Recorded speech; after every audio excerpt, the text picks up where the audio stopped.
પાટણ જિલ્લાના ખેડૂતોએ રવિ સિઝનમાં મોટા ખર્ચાઓ કરી એરંડાનું મકબલ વાવેતર કર્યું અને ઘડી જાળવણી કરી પાક ઉછેર કર્યો અને હાલમાં ઠંડીનું પ્રમાણ એકાએક વધી જતાં ઓસ પડવાને કારણે એરંડા નમી જતા માળો ગરી પડે છે।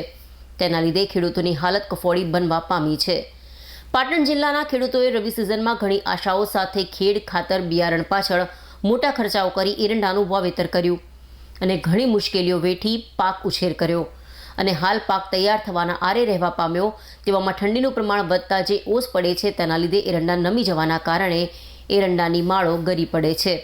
આમ ખેડૂતોના મોઢે આવેલ કોળીઓ છીનવાય તેવી સ્થિતિ ઊભી થવા પામી છે।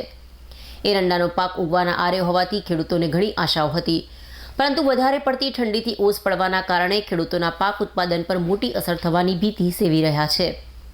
હાલ તો ખેડૂતો પાક બચાવવા માટે મોટા ખર્ચાઓ કરી જંતુનાશક દવાનો છંટકાવ કરી પાક બચાવવાનો પ્રયાસ કરી રહ્યા છે, પણ દવાની આડઅસર પાક પર જોવા મળી રહી છે અને દવા છાંટવાથી પણ એરંડાની માળો નમી જવા પામે છે, જેને લઈ ખેડૂતોને હવે શું કરવું તેની વિમાસણમાં મુકાઈ જવા પામ્યા છે। પાટણ જિલ્લામાં એરંડાનું વાવેતર કુલ 98,000 હેક્ટરમાં થવા પામ્યું છે। સાહેબ અમે 8 વીઘા એરંડા વાવ્યા છે, પણ એમાં ઠાર પડવા જેવા ગરે છે, એટલે ખેડ ખાતર કરીને બિયારણ બધું ખર્ચો કર્યો, પણ હવે ઠાર પડે છે એટલે ગરવા માંડ્યા બહુ, એટલે હવે આમાં મળતર ઓછી રહેશે એવું લાગે અમને। પણ હવે ભગવાન કરે હાશું, પણ હવે અમારે જે મળે પણ હવે એને નુકસાન પણ હવે રાખવા તો પડશે। પણ વાવેતર સાહેબ 8 વીઘાનું કર્યું છે, પછી તો સાહેબ હવે વીઘે 10-12 મણની હરવે ચાલે એવું લાગે।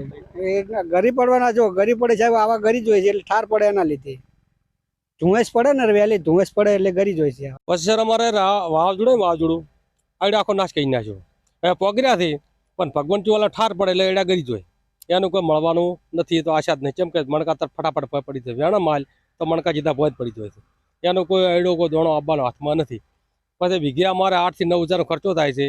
ડીએપી લાવો, ઉરિયા લાવો, બિયારણ લાવો, ટ્રેક્ટર લાવો, શેડવા ગમે લાવો, એમાં શું મળે અમારે? અમારે 6 વીઘા રાયડું છે ને 14 વીઘા આડ્યા છે। મન તો આશા જ નહીં હું, કેમ કે મણકા બધા માલી કરી તો શું કરે આપણે? ચાલે 10 મણ તો સારા। આ ભગવાન જોડે કુદરતી શું ઠાર પડે, શું કારણ માલ કરે ભગવાન જોડે। દવા છોટે તો વધારે કરે છે, દવાથી વધારે કરે છે।